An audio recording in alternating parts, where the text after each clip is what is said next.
توی این سوال یک عرابه داریم یا یک وسیله داریم که با نیروی P هل داده میشه و داخل این وسیله هم یک جرم M کوچک قرار داده شده. جرم خود عرابه یا وسیله هم M بزرگ هست و در نقطه A و B هم نیروهایی داره از طرف این جسم به جسم استوانه شکل یا جسم دایره شکل وارد میشه.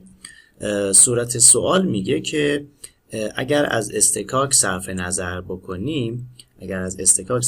بکنیم بیایید و نیروهایی که اینجا در نقطه A و B داره به این جسم وارد میشه رو به دست بیارید. خب این جسم اگر خودش روی این سطح مقطع قرار بگیره به خاطر جرمش باعث میشه که نیروهای اینجا وارد بشه بهش. حالا که جسم بهش مجموعاً بهش نیرو هم وارد میشه، نیروهای ناشی از شتاب هم به این جسم وارد خواهد شد. خب برای اینکه نیروهایی که در نقطه A و B وارد میشه رو به دست بیاریم، اول شتاب کل مجموعه رو به دست بیاریم. می نویسیم سیگما F برابر با MA جرم ضرب در شتاب. خب به این جسم چه نیروی داره وارد میشه؟ نیروی P. پس میذارم P برابر با جرم کل M به اضافه M ضرب در شتاب. پس میتونم شتاب رو به دست بیارم. شتاب این جسم در مجموع به این شکل میشه P تقسیم بر M به اضافه A. این میشه شتاب کل جسم. حالا بیام خود جسم رو تحلیل بکنم. ما یک جسم دایره شکل داریم که در نقطه A بهش یه نیرو وارد میشه، اسم این رو میذارم NA، و در نقطه B هم یک نیرو وارد میشه، اسم این رو هم میذارم NB.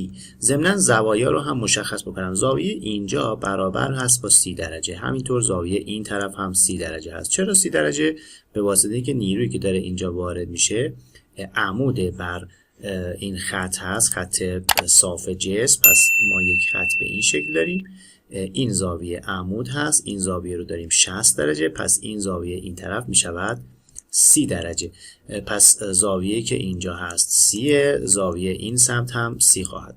خب این زاویه 30 درجه‌ای که نیرو داره وارد میشه. ضمناً این جسم یک وزن هم رو به پایین داره به مقدار mg. خب حالا میتونم مقادیر این نیروها رو برای روابط نیوتن در جهت x و در جهت y بنویسم. اگر در جهت x رابطه رو بنویسیم، سیگما f در جهت x بایستی برابر باشه با ma جرم ضرب در شتاب. خب در جهت x چی داریم؟ یه نیروی مؤلفه افقی na داریم، پس میشه na کوسینوس 30 درجه رو به سمت راست. یه مؤلفه افقی هم مؤلفه B داره، نیروی B داره، پس منهای NB کوسینوس 30 درجه رو به سمت چپ. دیگه نیروی نداریم، برابر هست با جرم این مجموعه، جرم این جسم ضرب در شتاب. شتاب رو قبلا به دست آوردیم، ضرب در P تقسیم بر M به اضافه M.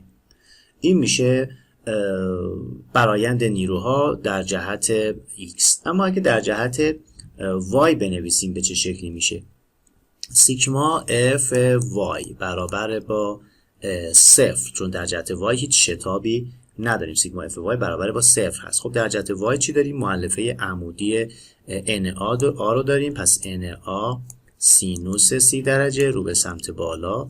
یه مؤلفه هم NB داره، NB سینوس 30 درجه رو به سمت بالا و MG هم رو به سمت پایین هست، پس منهای mg برابر با 0. این هم مؤلفه، این هم نیروی رابطه تعادل در جهت y.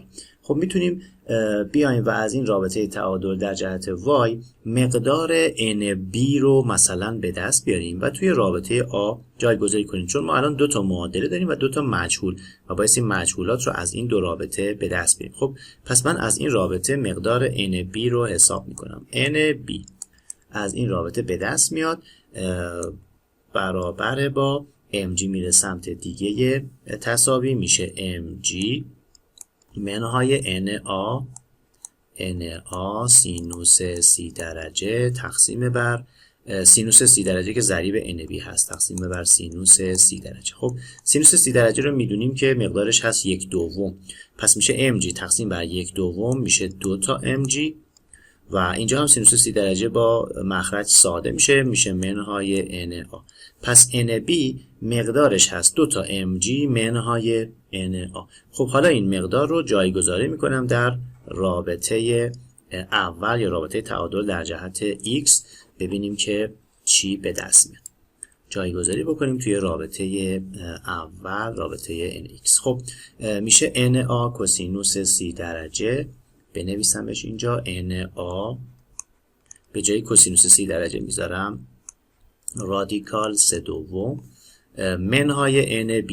NB این مقدار هست، پس میشه منهای با 2 تا mg منهای NA ضرب در کوسینوس 30 درجه ضرب در رادیکال 3/2 برابر هست با m در p تقسیم بر m به اضافه m. خب این مقادیر رو میتونیم ساده کنیم و مقدار NA رو به دست بیارم. اگر از این رابطه مقدار NA رو به دست بیاریم، مقدار NA میشود m تقسیم بر رادیکال 3 n تقسیم بر رادیکال 3 در p تقسیم بر m به اضافه m به اضافه با g رادیکال 3 به اضافه g رادیکال 3. این مقدار NA. میتونیم NA رو که به دست آوردیم توی این رابطه جایگذاری بکنیم و مقدار NB رو هم به دست بیاریم. اگر جایگذاری بکنیم مقدار NB میشه m تقسیم بر رادیکال 3 در پرانتز باز g رادیکال 3 منهای p تقسیم بر m به اضافه با m. این هم مقدار NB یا عکس العمل تکیهگاه B.